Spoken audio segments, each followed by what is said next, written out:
नाज़रीन वाक़िया आगाह कंदालू अहम ख़बर आहे। हैदराबाद जी एंटी करप्शन जी ख़ास अदालत में सिंध यूनिवर्सिटी करप्शन केस जी ॿुधणी थी आहे। अदालत जांच ऑफिसर खां रिपोर्ट पेश न करण बाबति सख़्त पुछाणो कयो आहे। जांच ऑफिसर रिपोर्ट पेश करण लाइ 15 ॾींहनि जी मोहलत घुरे वरिती आहे। अव्हांखे अपडेट कंदा हलूं। अदालत दलील ॿुधण खां पोइ केस जी ॿुधणी 2 नवंबर ताईं मुलतवी करे छॾी आहे। अहम ख़बर आहे। अव्हां सां हैदराबाद मां शेयर कंदा हलूं। हैदराबाद जी एंटी करप्शन जी ख़ास अदालत में सिंध यूनिवर्सिटी करप्शन केस जी ॿुधणी थी आहे। अदालत जांच ऑफिसर खां रिपोर्ट पेश न करण बाबति सख़्त पुछाणो कयो आहे। जांच ऑफिसर रिपोर्ट पेश करण लाइ 15 ॾींहनि जी मोहलत घुरी वरिती आहे।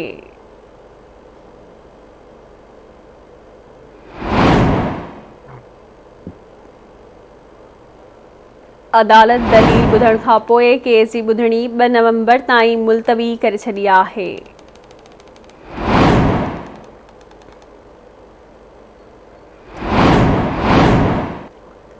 तफ़सील मालूम कंदासीं। हैदराबाद में नसीर चन्ना खां। नसीर अपडेट कजो।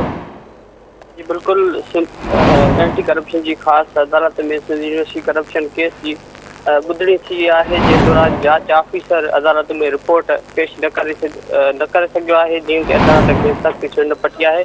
एंटी करप्शन की खास अदालत जज अब्दुल गफूर कलोड़ की अदालत में सिंध यूनिवर्सिटी करप्शन केस की ॿुधणी थी, जंहिं दौरान सिंध यूनिवर्सिटी जो अॻूणो वाइस चांसलर डॉक्टर फतेह मोहम्मद बुरफत, अॻूणा रजिस्ट्रार अमीर अली अबड़ो ऐं सलीम चांडो समेत 50 खां वधीक उस्ताद ऑफिसर ऐं ठेकेदार अदालत में पेश थिया।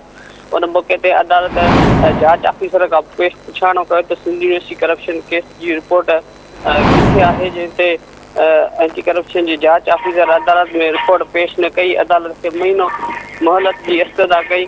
अदालत जांच ऑफिसर के सख़्त छंड पटी पुछाणो कयो त साल खां वधीक वक़्तु गुज़री वियो आहे, रुॻी वक़्तु पिया घुरो। ॿुधायो वञे त हिन केस में या जांच में केतिरी अॻु भराई थी आहे, अञा केतिरो वक़्तु घुरिजे, हर ॿुधणी ते तव्हांखे मोहलत थी खपे। उन मौक़े ते जेको जांच ऑफिसर हुयो उन अदालत खे आगाही ॾिनी त ट्रांसपोर्ट वारे टेंडर में उस्तादनि जी सही कंदड़ ऑफिसर जेको आहे उनजी स्टेटमेंट वरिती आहे ऐं जेके सहियूं आहिनि उहे बि फरान जेके लाइ ॾिनियूं आहिनि। 15 ॾींहंनि में रिपोर्ट मिली वेंदी, जेका असां रिपोर्ट जेका आहे उहा कंप्लीट करे अदालत में पेश कंदासीं। और जीअं बि अदालत केस जी ॿुधणी जेका आहे उहा 2 नवंबर ताईं मुलतवी करे छॾी आहे। जी ठीक है नसीर, वरी मेहरबानी अव्हांजी अपडेट करण लाइ।